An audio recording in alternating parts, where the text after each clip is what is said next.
The modern supply chain is a massive endeavor. Some supply chains, such as the U.S. defense supply chain, are enormous.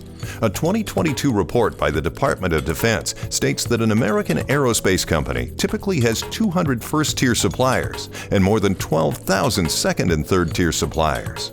All of these suppliers are individual entities with hundreds or thousands of employees, apps, devices, and other touch points. Each of these provides a potential entry point into the supply chain that a cyber criminal can exploit. Together, these suppliers form a critical infrastructure, only as strong as its weakest link.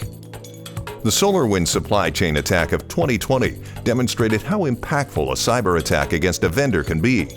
The attack used the SolarWinds Orion software update service to send out malware-infected updates to over 18,000 worldwide customers in its chain, including the Fortune 50 and all U.S. government agencies. A breached chain takes the cyber attack deep into an organization.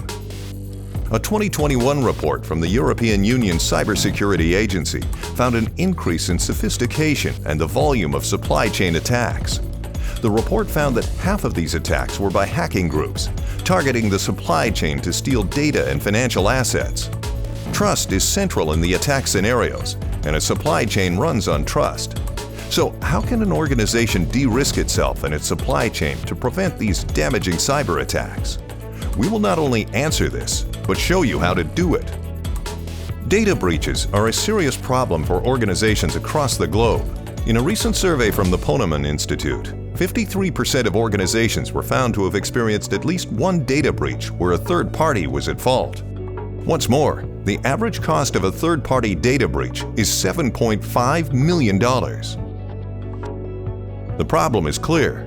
Companies are using a trust model, asking vendors to fill out pages of questions that are nothing more than a series of checkboxes, and not verifying that their cyber controls are in place leads to disaster. Cyber risk quantification is the next level of assurance for the business's supply chain. It is the financial calculation of cybersecurity exposure. At RiskQ, we use a digital asset approach. Cyber criminals attack the digital assets. They steal data, interrupt business processes with ransomware and denial of service attacks, and cause regulatory penalties and fines based on the type of data that are processed and stored in systems and by technologies.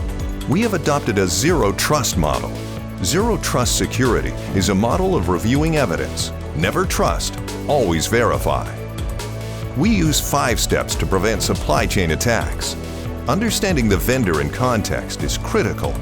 Vendors store and process your data in cloud services, work inside your firewall, or provide you with an information technology or system. The first step is know your vendor. Step 1 consists of a vendor inventory to understand the chain and its relationships. Securing the supply chain to reduce the risk brought into an organization when working with third parties is more than just a technology fix. Understanding the supply chain and assessing the risk is vital in managing that risk. Unfortunately, the supply chain will remain a hacker's favorite until industry works across the chain to close the gaps and remove the ability to exploit any weak links. Using our cyber risk management platform allows companies to identify the weakest links by mapping financial exposures to risk and generating heat maps that provide context related to the vendor risk. Treating a cloud service provider like McKinsey or SolarWinds is not an effective strategy. Each have different risks related to the asset they are touching in your firm. Step 2. Prioritize the vendor risk assessments by cyber risk quantification. Mapping the supply chain is needed to identify how the vendor uses your data and what mechanisms are in place to protect it. Measuring the financial exposure related to data loss, business interruption, and regulatory fines is a key ingredient to prioritize the many members of the supply chain to evaluate. Step 3. Know the way the vendor can hurt your firm and do the vendor risk assessments. Doing an assessment is critical to verify what controls the vendor has in place. This requires that you gather the evidence.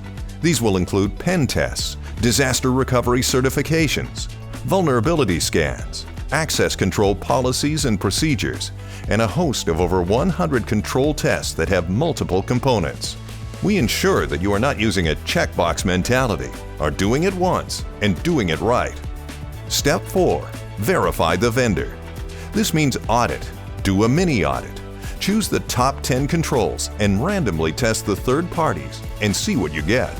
That will be eye-opening and frame the conversations with the vendors to strengthen their controls and reduce your risk. Don't break the chain. Strengthen the supply chain with best practices, people, process, and tools. Get a demo now of our revolutionary platform.